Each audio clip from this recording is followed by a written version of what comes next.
everyone, and welcome to episode 4 of the ForneverWorld podcast. I am your host, ForneverWorld, alongside my co-host and very good friend, Daniel Santos. What up? Wow, I can't even believe we're already 4 episodes deep. This is flying by. I'm not gonna lie, it's flying by, bro. Going in deep. Oh shoot. So this week, anime, manga, anything that you've been enjoying this week? I know I've watched a couple different things myself. Let's start with what you've been into this week, Shintai. Well, enjoy is a relative term in this case. Oh boy. I rewatched a show that I never thought I would ever rewatch, but fucking here we are. Inuyasha. Nah, come on. Dude, that's like 100 million billion episodes. Can't do I don't know, that. maybe you just went hardcore. You haven't slept since the last episode of the podcast, just marathoning it and enjoying. Sit, boy. Yo, I'd be fucking... Dude, that would just keep me up at night. I would just be having dreams about, Inuyasha, Kagome. I can't handle that. So what you been watching? Elfen Lied. Ooh, I thought it was gonna be something. My opinion on Elfen Lied is very different from yours. I had a pretty awesome time with that. The first episode, very gratuitous, but I did really like it. So I guess I have a different opinion on that one. But carry on. Well, the first time I watched it, I hated it. The second time I watched it, I fucking hated it. Oh God. Well, damn. But for different reasons. So the first time I watched it, I was bothered a lot more by the gore, because the gore was really, at the time to me, was really hyper detailed. Rewatching it now, I'm like, it didn't really affect me. No, the reason why I didn't like it this time around was I found it really fucking boring, to be honest. Oh yeah? Honestly, because half the show is the really shocking, actiony, gory, that type of thing, right? And then the other half of the show is the slice of life stuff. And right. So first off, I don't think it works. I don't think the show's attempt at doing both at the same time, I don't think it really does a good job, in my opinion. And the slice of life stuff is just really fucking boring. I literally was just sitting there and I was just like, God, I hate all these characters. I don't like any of them. All this dialogue is shit. They sound so stupid.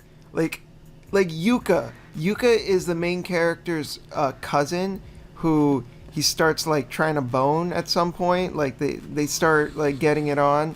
Not literally. They don't actually get it on during the show, but they start having a relationship, and I'm just like, God. That's some Sword Art Online Sugu shit.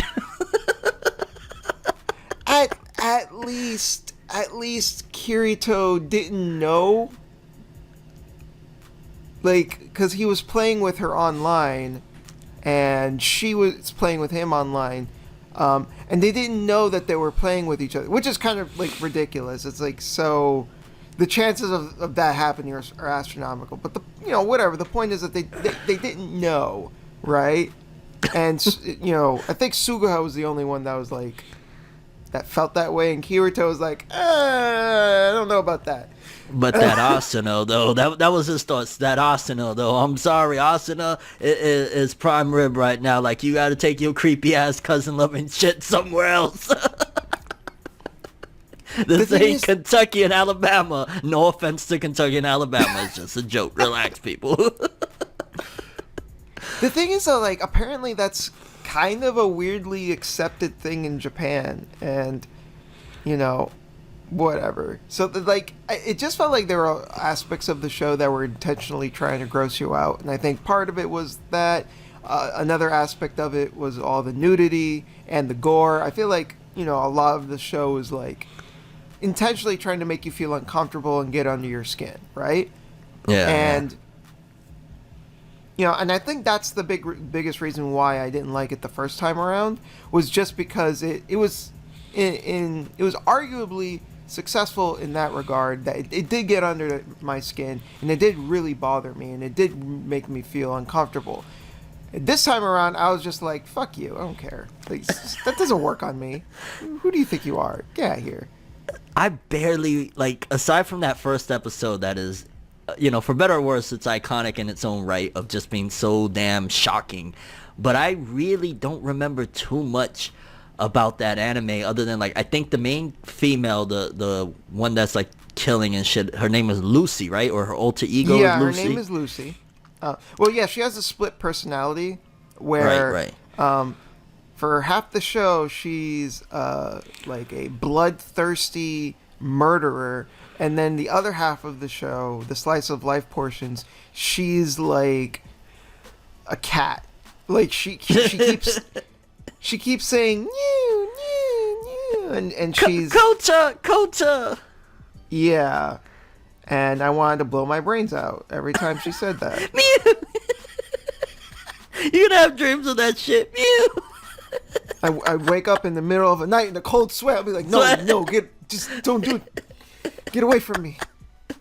Kick her out of the bed. Shit. What preempted this? Just on a whim you said, let me see if I still hate it, or? Well, it's because a friend of mine wanted to do like a discussion video on it. So, right. So I was like, all right, I can't just go based on like 5-year-old memories. That was the last time I saw it. It was like literally 5 years ago. So I was like, all right, I'm gonna have to rewatch this, and you know, so I can talk about it with this dude. Because otherwise, I would have never went back to it.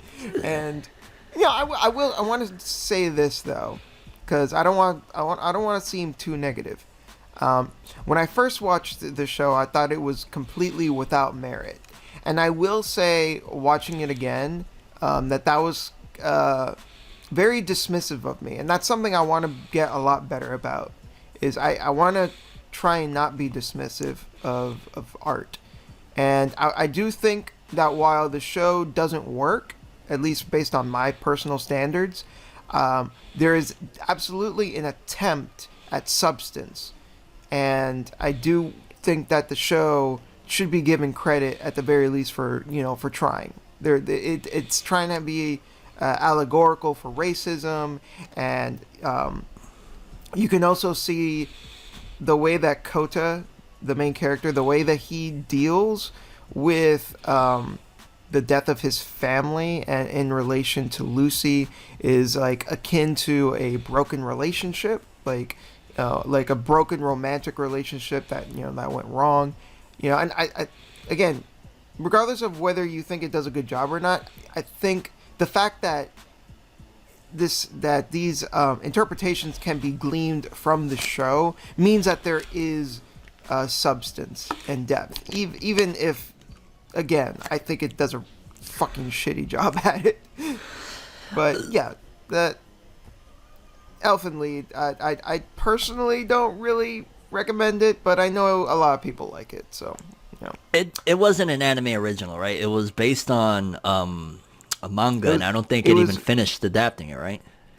Yeah, so that was part of the problem with the anime, where it was based on a manga that wasn't finished. So as a result, the ending just kind of leaves you like, And that's a topic I think we should cover at some given point. Maybe not now because we got some topics, but how the change and how that really gave the finger to a lot of older anime that the standard back then was do either anime original or just do a season, and you'll get lucky if you get another season because we're on to the next thing. Nowadays they're more so trying, at least attempting, to give us full adaptations of material, especially if it's successful. Like back then it felt like even if it was successful, there's still a chance like they might not give a shit to do another season. Now if you're successful, you're almost guaranteed that next season and possibly even another after that, depending on how much needs to be Things have adapted. definitely changed.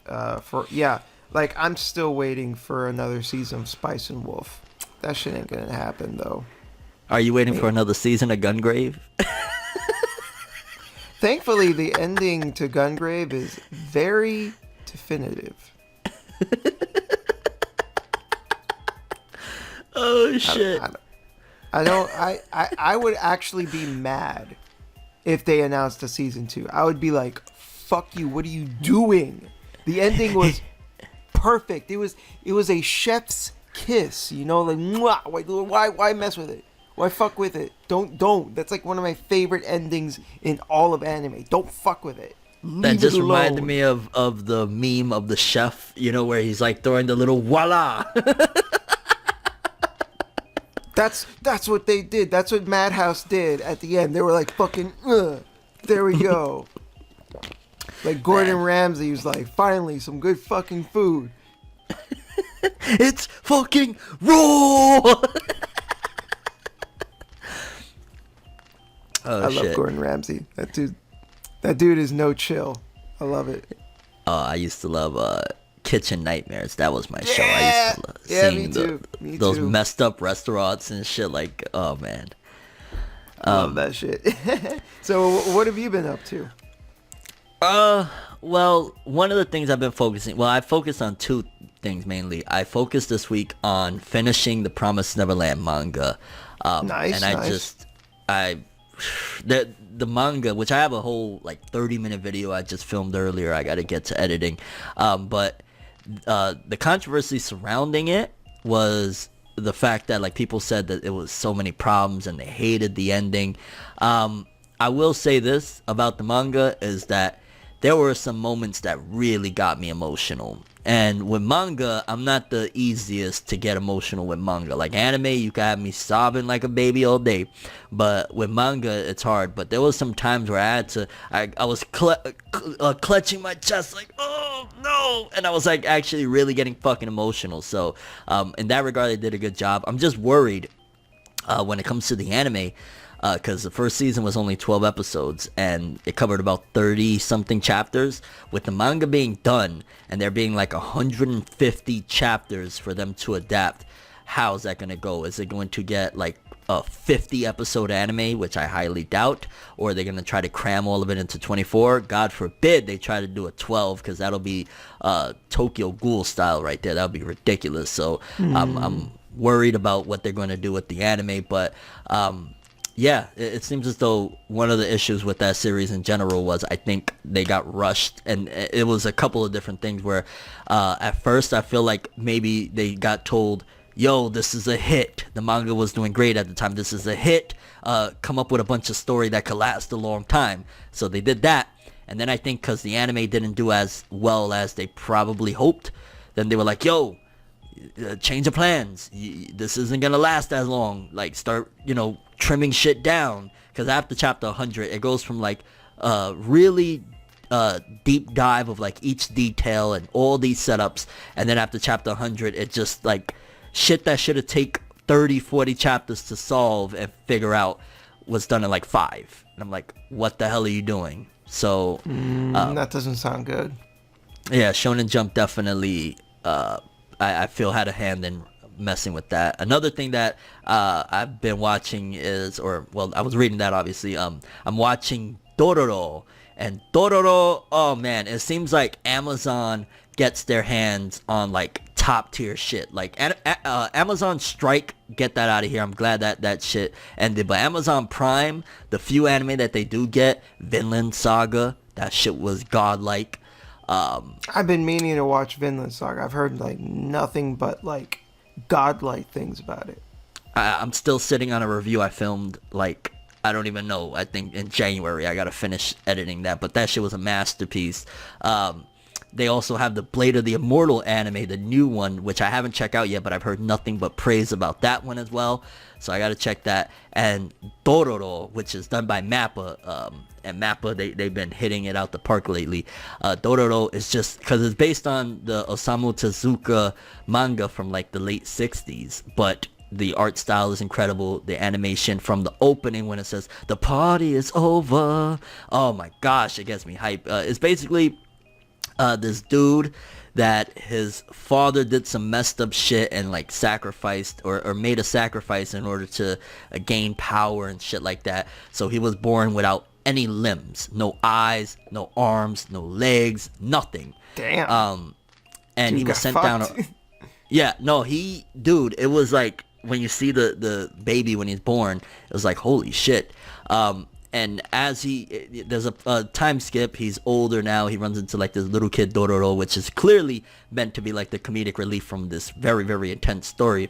And as he's defeating demons, he is reobtaining limbs. Like when he kills one demon, his arm will come back or his leg will come back. When he defeats another one, his hearing will come back, and so on and so forth. And it's just been a freaking blast. Like Amazon Prime, they may not have a wide selection, but I can imagine if they keep on getting these incredible picks within like 4 or 5 years, they're going to be totally 1000% worth subscribing just for the anime. Because if they're continuing to get shit like Vinland Saga, Dororo, and from what I heard, Blade of the Immortal, yeah, it's worth it. Dororo is freaking awesome so far. I'm about 9 or 10 episodes in, and I'm freaking loving it.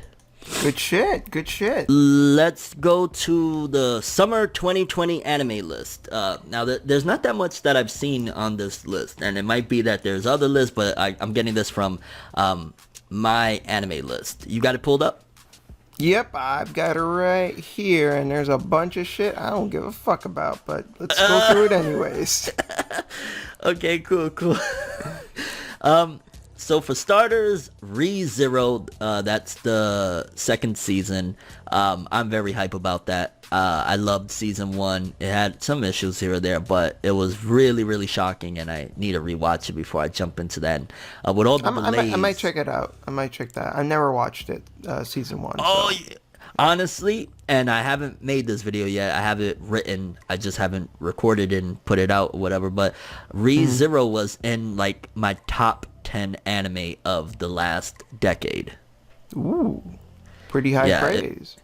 It was like it was very strong, and I had an incredible time with it, and a lot of shock value, but written properly. It's not like just like, hey, let's just do this for the sake of it. Like it all serves some like sort a of purpose. Got killed.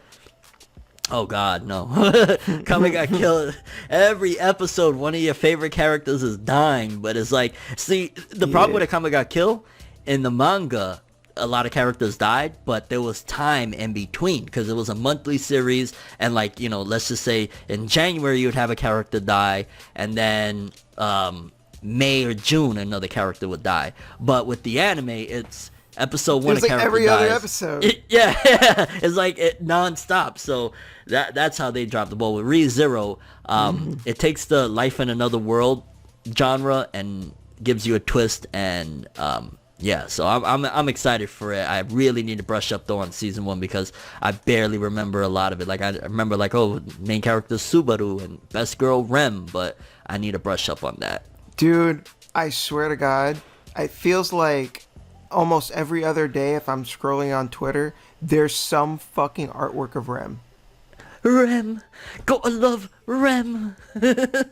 Like she's super cute though, so I can't even hate. But like, goddamn, I feel like I've seen her on my Twitter timeline like almost every day of my life. And it's well deserved, okay? Well deserved. Hey, she's a cutie. I can't hate. And she's a ride or die, and that's what's even more important than her outward beauty. Just saying. Is she a yandere? Kind of. She's just more like, yo, imagine like Jaws jumps out the sea to come at you, and she just jumps and just starts hitting Jaws with like a battle axe or some shit. That sounds pretty metal. That sounds like the cover of a metal album. Which one? Metallica or something. Oh. Oh no, wait, Baby Metal. Baby metal? Yeah, they're like, you never heard of Baby Metal? No. I've heard of so- black metal. I've heard of No, it's not a genre. It's a actual group. Oh. Yeah, it's these like little Japanese like pop idol girls, but it's a metal band. How the hell? Boku wa Domiga. I can't even. It's weird, but pretty good.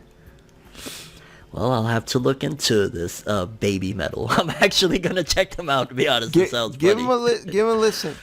They're better than you would expect. Alrighty, baby metal it is.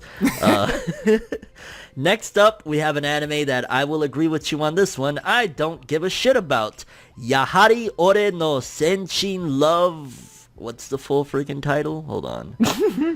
Yahari Ore no Senshin Love Comedy wa Machigateru Kan. And this is the third season of it, apparently. It looks like, to be honest with you, funny enough, it looks like Sakura Trick. It looks like Sakura Trick. And you're not even wrong. No offense to anybody that's into it, but the visual alone, it just looks like 3 schoolgirls and a dude drawing on a chalkboard. Like, what is that gonna do for me? And that's the third season, so I'd have to watch 2 seasons. Yeah, to be fair, like the it's not trying to draw you in because it's already on the 3rd season. It's just trying to appease fans. Yeah, it's basically like, hey, you like the first 2 seasons? Look at this motherfucker drawing on a chalkboard. Look at all this chalkboard action. Don't you want to get in on it? Come on, let's draw, boy. So, are you excited for it, or you don't give a shit? I like that the girl in the middle, her socks are really high. That's what they call absolute territory. Yeah, I'm more so. I like the girl with her leg up. She got the peace sign. You know, she's trying to give a peace. You know what I mean? Like, let me get a piece. No. No, I hear you, but like the amount of skin between the skirt and the sock, that's called absolute territory. Oh, so it's kind of like a super hardcore tease of a moment. Yeah, kind of like Rin from Fate. Like she's considered she's considered like a top tier, in that category. See, I've always been a Saber guy. Rin, give me that Saber greatness. I like Rin. Rin is great. I mean, don't get me wrong. I agree. I fucking love Saber. Don't get it twisted. But Rin is really good too. I would never knock Rin. She's a great character. Saber, best gal. Yes. Saber! Oh, shit. Okay, moving on. Sword Art Online Alicization. I think this is like the final part of the latest season. I haven't watched Sword Art Online since part 2 wrapped up. I don't know. And I was excited about it, but at the time, I really wasn't interested. Maybe I might go back and check it out. I haven't even really heard whether it's good or bad. The visual looks awesome, and I guess I'm curious to see what new adventures Kirito is on. But it seems like for me with Sword Art Online, the first season, the season itself, when there's a season, like with season 1 and 2 so far, from what I remember, the first half will be like, oh, it's pretty awesome, and then the second half will be just horrible, or at the very least nowhere close to the first half. Like SAO 2, the second half wasn't horrible, but I was way more invested in the first half with the what was he called? The gun? Was he called the Gun Devil? I can't remember what he was called, but like the main villain of the first half was awesome, and then in SAO I liked Aincrad more. So in a nutshell, with SAO, first half is usually like pretty strong for the most part. Again, not even like with part 1 in general, like the first half it skipped so much shit, it was just like, what the hell are you doing? But at the very least, it was pretty good. Second half is always like a somewhat of a letdown or a decline in quality or even interest. What is your take on this? Are you excited for this or? So when I saw SAO back in the day, I really didn't like it. I want to say though that over time, my distaste for the show has subsided. You know, like I don't like oh fuck this show. You know, I'm not like that anymore about it. I'm more like it was not for me. It was kind of just dumb, but you know, not the worst thing ever. How far did you get? Did you watch the second one, or you only watched the first one? I only watched the first season, and that was enough for me. I was just like, I don't see. See, the thing is though, and you say like, and it's true that a lot of people feel that the first half was a lot better than the second half, but at least based on what I remember, like, I didn't even think that there was that big of a difference between the first half and the second half. I thought it was all kind of.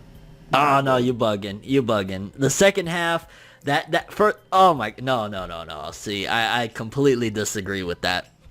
I thought all of it was bad. So you don't see even a small distinction between the first half and the second half, going from. I will say that one of the big reasons why the second half is weaker compared to the first half is the removal of the death game, where so a lot of the tension is gone. So yeah. I could definitely see it from that perspective. But what I'm saying is, at least for me, like I didn't think like, because I already didn't like the show, so I didn't think like the second half was like a huge drop off. To me, it was like, oh, it all sucks. Oh, see, no, like and mind you, it's not like I'm sitting here like, oh my god, like how dare you talk about SAO, because I'm not the biggest SAO fan myself. But the second half, like off the top of my head, the Sugu romance going overdrive trash. Yeah, trash. I agree. The game that they started playing with fairies and all this shit, trash compared to Aincrad. That was like, it felt like knights and shit like that. It was like pretty cool. So trash. Yep. Yeah, I agree. The villain himself, trash. Like garbage. Like at the end, he's screaming about Kayaba and all that shit. Like trash. No. Just oh no, my yeah, god. I told yeah. Hey, you're preaching to the choir. Like I am not disagreeing that the second half, sucked. Like it definitely sucked. But I also had a lot of problems with the first half, is what I'm saying. Do you think, here's a question, do you think if they would have adapted all of that season strictly to the game from the first half of the series, it would have been better? Like it would have been solid, less skipping stages, more development with the characters, less BS, or it's the premise, or what do you think? I don't think the premise is the problem. So, like with SAO, I felt like, see, it's been about like, this has also been about like 5 years since I watched it, so I'm trying to remember exactly. But like, I think. Yeah, so one of the things I remember disliking about the first half of the show was how Kirito, like, I think, like, episode 1, he started off, like, the same level as everyone else, and then episode 2, and, like, he was already, like, that's it, he was OP. Now, if they would switch that to, instead of episode 1 to 2, he's OP, episode 1 to 12, he's OP, and the game continued through to 24, would it have helped? So you mean we get to see how he grew and how he got stronger? The training, the advancement, the relationship building between him and Asuna, all of that. I think that would have made it a lot better because, like, especially since the show is based on an MMO, it's based on RPG, right? Like, right. Yeah. You can quantify how powerful the character is. Like, they're a high level.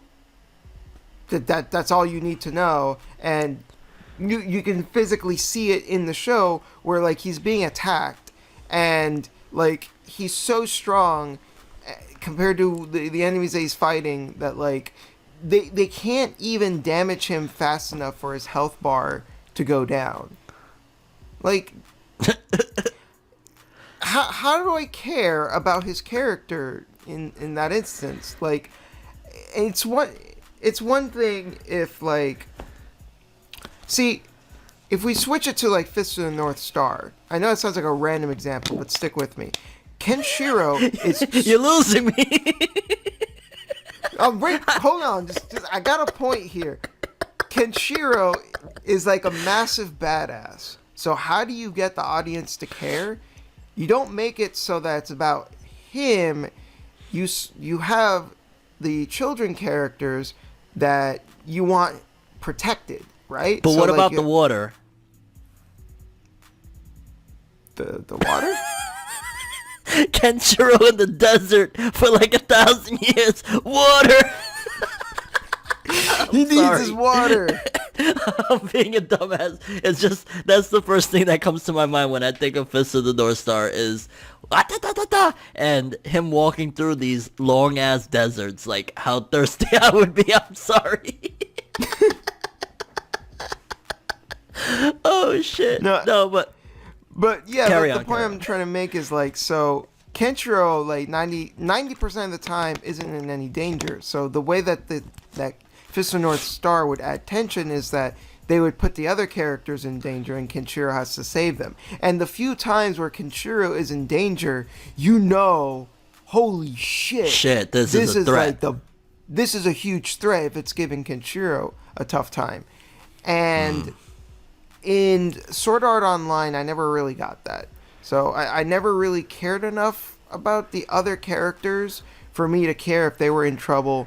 And even when Kirito was in a bad situation, I never really like felt like he was actually in danger. Like, I do agree though that if they would have spent the time like building his character up and showing more of like the progression of how he got his character stronger, there would have been more of a connection to him, because then we would have gone through that with his character. And I feel like the more like trials and tribulations that a character goes through and you are there to witness it, the more of a connection you can feel with that character. So, Last question before we move on to the next anime. SAO or Elfen Lied? Come on. I mean, Which one, man? You gotta choose. Come on. Elfen Lied's only 13 episodes. I could finish it quick. It's a strong impact, man. Well, actually, I mean, now that I've already rewatched Elfen Lied, so I'd probably rather rewatch SAO just because I haven't seen it in a while. Fair enough. Yeah. Okay, next on the list we got Fire Force Season 2. I'm not done with Fire Force Season 1. I probably got like about 5 or 6 more episodes. I'm excited for it. Can I just say, every time, I've never seen the show, but every time I see it, I always think to myself, fire titties. Like, because that's all I ever see. It got that's some all crazy I ever see about shit. this show.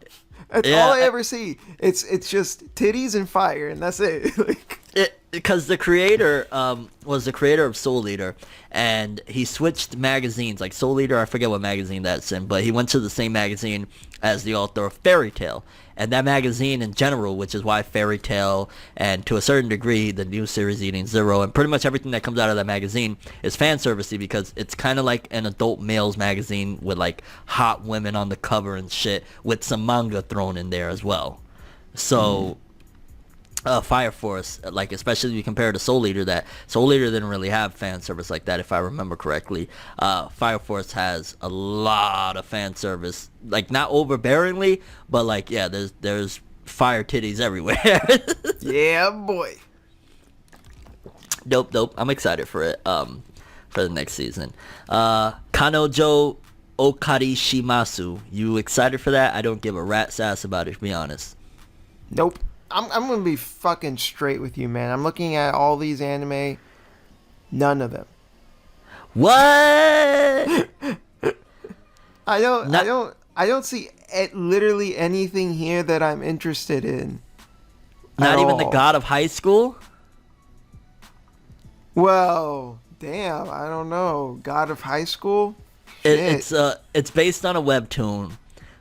It's produced by I forget what studio, but Crunchyroll is co-producing it, and the last webtoon that they just did an adaptation of, Tower of God, has been phenomenal. Like, people compare that shit to Hunter x Hunter. Okay, fair enough. So that one, I think I like the art everything, style on that one. I'm not gonna lie, the art style on that one looks pretty good. like, out of everything here, because for the most part, as we go down the list, like, yeah, we could pretty much, if you want, because I'm looking, like, after God of High School, do I see No Guns Life second season is the only other thing, which I haven't even finished season 1. And Dude, maybe are you looking at fucking Decadence here? This shit looks like a Attack on Titan clone. Yeah, I was literally just about to say that. Like, that looks like Levi jumping off, like, the Colossal Titan or some shit. What the hell? Yeah. I wonder who's producing it. I actually Studio, thought it was like... yeah, Studio Nut is making it. Oh, shit. Yo, what the fuck? Yo, that's it. I'm watching. I need to watch that, just not even because I care about the show, just because I want to see it, like the logo. It's just a busted nut. It's just like... Okay, so yeah, we could chop the rest of this, because Uzaki-chan, Peter Grill, Monster Musume. I never finished Monster Musume. Uzaki-chan looks pretty cute. I'm not gonna lie.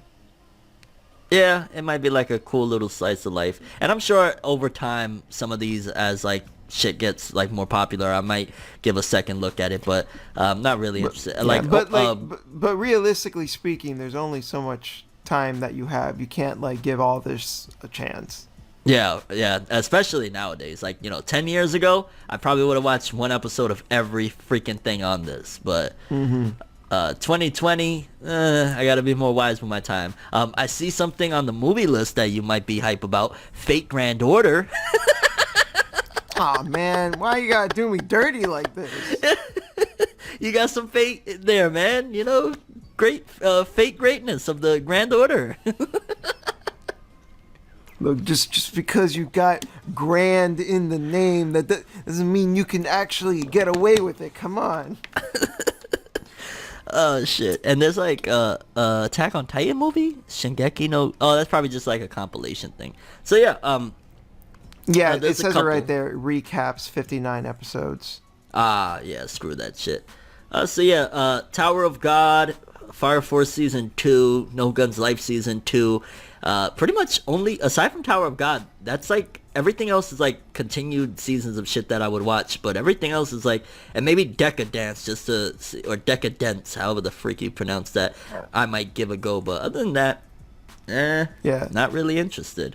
No, I mean, not really. Most of this stuff, I'm like, Now, for our we'll name this anime trivia show, game show later. Quickly, let's jump into it. Are you ready, Shintai?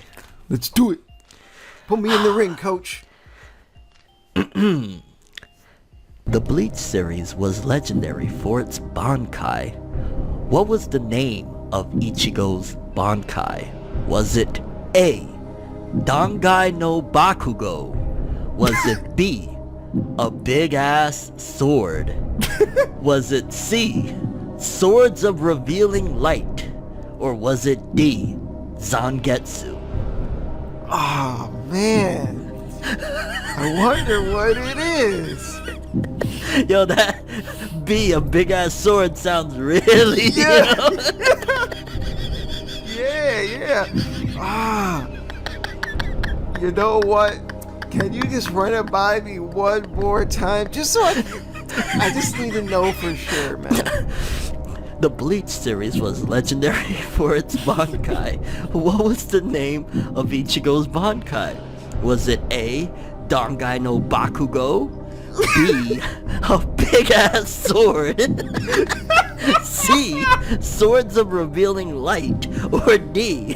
Zangetsu. You know, it's on the tip of my tongue. It's Sangetsu. Is that your final answer? Oh, I mean, I got.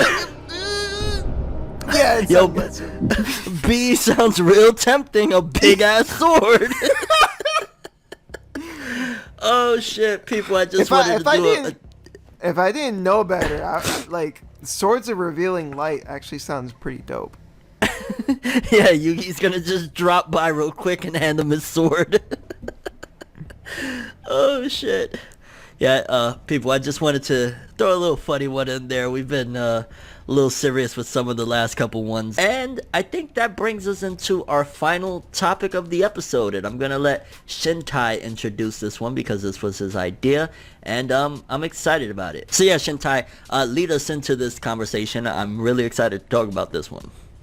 Okay, so basically, something that I've noticed is that people tend to get wrapped up in something being a shonen or a shoujo or a seinen.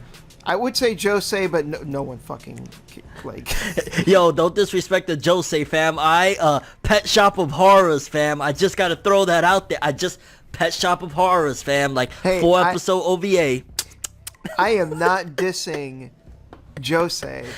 All I'm saying is that, and I think Kids on the Slope are literally the only josei I've ever heard in my life. So Can you, for the people that aren't aware, break down what these are, if to the best of your ability, what these mean, these titles? Right. So basically, these are demographics. Shonen, young boy. Shoujo, young girl. Seinen, adult male. And josei, adult female. So yeah, so basically when you have a manga, typically a manga, you write it with a certain demographic in mind, and it's one of these four. As a result of this, I've noticed that people tend to get, I think the best word to put it is insecure about the manga that they read and the animes that they watch. So, like, what really made me want to talk about this is when I saw someone try to describe fucking Hunter x Hunter as a soft seinen. Like, look, I haven't watched it yet. Okay? But I don't need to tell you it's a fucking shonen. And there is nothing wrong with that. Absolutely nothing.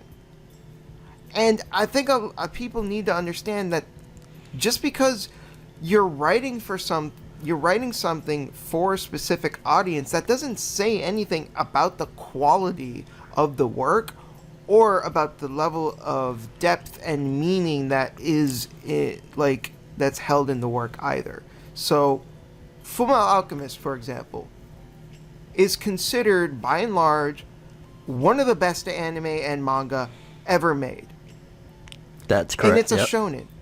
It's a shonen. It's considered a masterpiece. It's a shonen. So I do understand, but at the same time I feel like people need to let go of these feelings of insecurity that they have about trying to pretend that what they're enjoying is not shonen. Like, what does it matter? Like, if you really want to get down to it, these terms don't really mean much. Do you want me to tell you what is technically considered a seinen and you would never guess that it is? Shoot it off. Have you ever heard of K-On?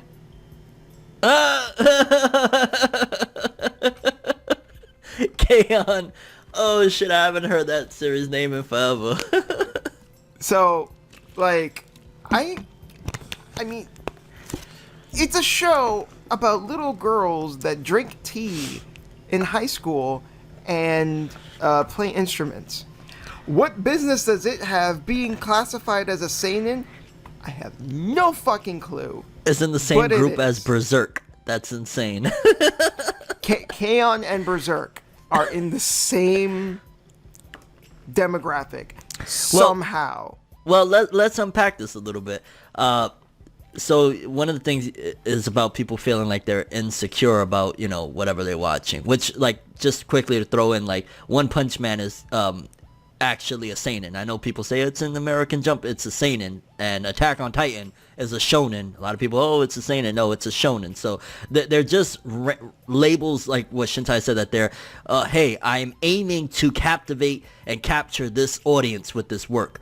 But that doesn't speak about the work itself. Yeah, you could argue that it's a guideline. Like, you're not going to have an Attack on Titan, just everybody in cutesy outfits drinking tea. Well, no, I guess you just gave a great example. But on average wise, you're not going to have, like, just, in a shonen, just a whole bunch of romance. Everything is about romance because it would mess things up. But in terms of the whole thing of the insecurities and shit, I think to, like, deep dive into it, well, what brings those insecurities? And I think that's from the attitude of elitism, which that is definitely rampant in the anime and manga community that I've seen, of people snubbing their nose, which I've dealt with it my entire time on YouTube, of people looking at me like, you read Naruto, you read My Hero, you read that shonen trash, and I look at them and say, yes, I do. So what? What you gonna do? You gonna take this manga volume out my hands? You better stop.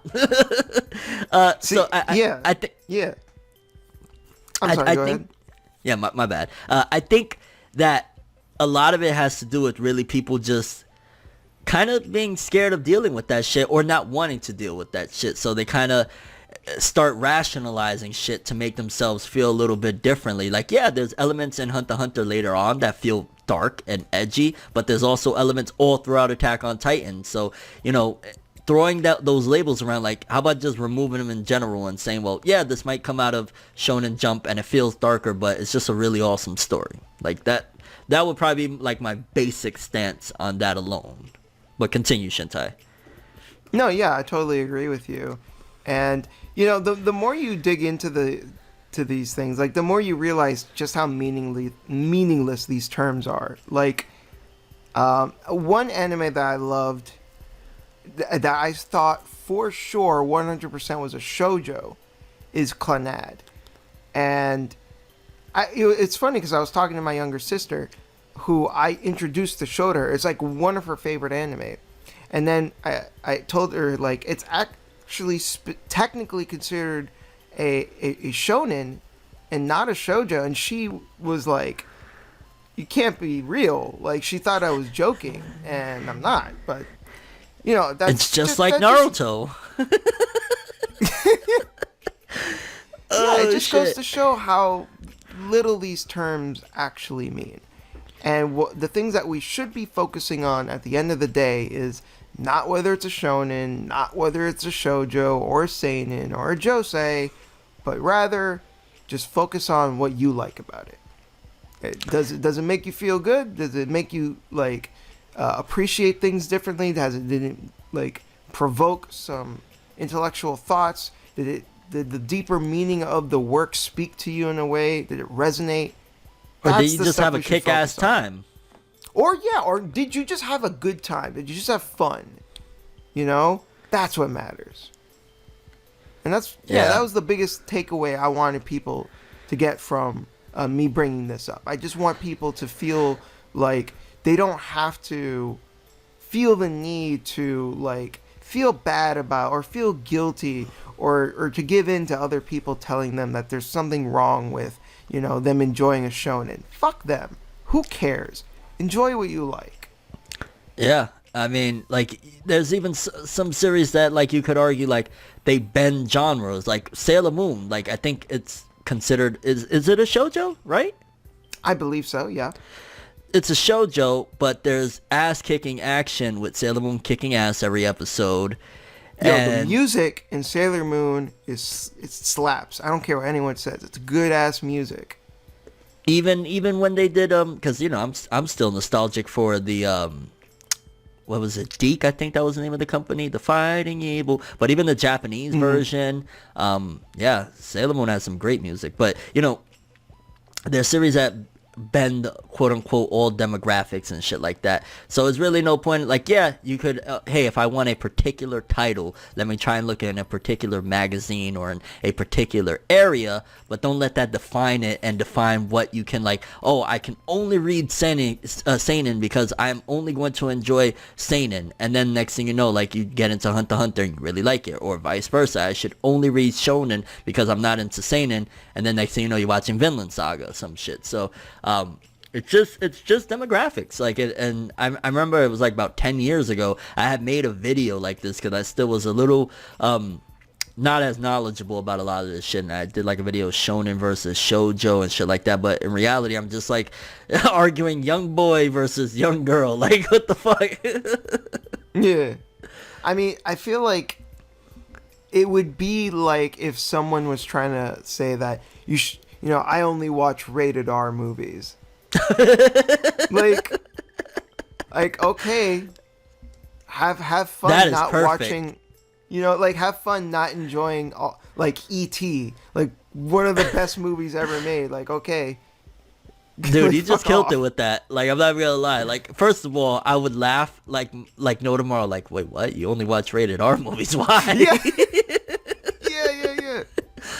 Like, that just sounds so silly, but that's exactly what it is. But a lot of it too is because these are Japanese words, and people, because of, even though people, like, some of these people understand what they mean, it's still, there's certain areas, I don't know if you would say it because it's cool or because there's still that they don't completely take in the word, because even though they know the meaning, it's still a Japanese word, so they could kind of maneuver around it. But yeah, it's just a rated R movie watcher. Yep. Oh shit, that was oh. great. Oh, it's not rated R. I can't watch it. You, my friend, are missing out. Oh shit. You got anything else to add to this one? No, I think I made all my biggest points. Yeah. Point being, watch whatever the hell you want to watch. Don't let no demographic label define you. And yeah, I mean, it'd be dead ass silly to be like, oh, I'm gonna miss out on some great shit because I can only stay in a certain field. I mean, I guess there's a small argument that could be thrown out in terms of like the mediums of like a rated R film in North America is somewhat different than over there. Like, because a rated R film just usually means like some nudity or some foul language. Over there, seinen, it could be a lot more. It could be just that, hey, these are complex situations that whether it's relationships or combat or whatever the hell it may be, that a kid can't really understand. So I guess there's the argument there to say like, hey, that's not the greatest comparison, because I'm just trying to think of what people would counteract that incredibly well put. I mean, thing. just because it's not a like one-to-one comparison, I don't think that invalidates the point of like, you're just arbitrarily limiting yourself if you just want to focus on only one of them. Because at the end of the day, like we've already like discussed, what qualifies as a seinen, as a shonen, doesn't even really seem to be consistent amongst the works themselves. So what's the point? Exactly. When One Punch Man is a seinen and Attack on Titan is a shonen, yeah, you got to start looking at like, wait a minute, why am I living by these damn labels? Who cares? Yeah. Okay, people, that's all we have for this episode of the ForneverWorld podcast. Thank you for watching. If you got any commentary regarding maybe some of the anime that you're excited for the 2020 summer season, or you got some feedback regarding the whole discussion that we just had regarding, demographics and, kind of people being limited or limiting themselves based on those demographics, or just anything that we covered, definitely leave a comment, drop a like, quickly, I want to throw a quick shout out. I'll link it in the description below. We opened up a ForneverWorld Podcast Best Moments channel. So for people that they maybe don't want to watch the full episodes, they don't got that type of time or whatever, you'll get like increments of like some of the best topics that we talk about throughout each episode. We'll be uploading them there for your convenience if you would like that. Link in the description below. Please subscribe. We're trying to see if we could build that up to have, its own entity as well, because, we're really going full forward with this podcast, and I definitely want to see it succeed, to be honest. So yeah, if you would do so, that'd be much appreciated. And any last words, Shintai? Yeah, I do. I released a new video called Should You Skip the First Episode of Gungrave? So if that interests you, if you've been on the fence about the show, give it a watch. It acts as a bit of a recommendation of sorts. So yeah. We'll drop that link in the description as well. So if you want to look into that, definitely. It was a pretty dope video, to be honest with you. Shintai makes some great content. Thank you. Thank you. I appreciate it. You already know, brother. Well, that's all we have for this one. I'm ForneverWorld. He's Shintai, a.k.a. Daniel Santos, that I'll never call because Shintai is ingrained in my brain. I know. Shit, I can't escape it. I just gotta embrace it. You guys have an awesome one. We're out of here. Peace.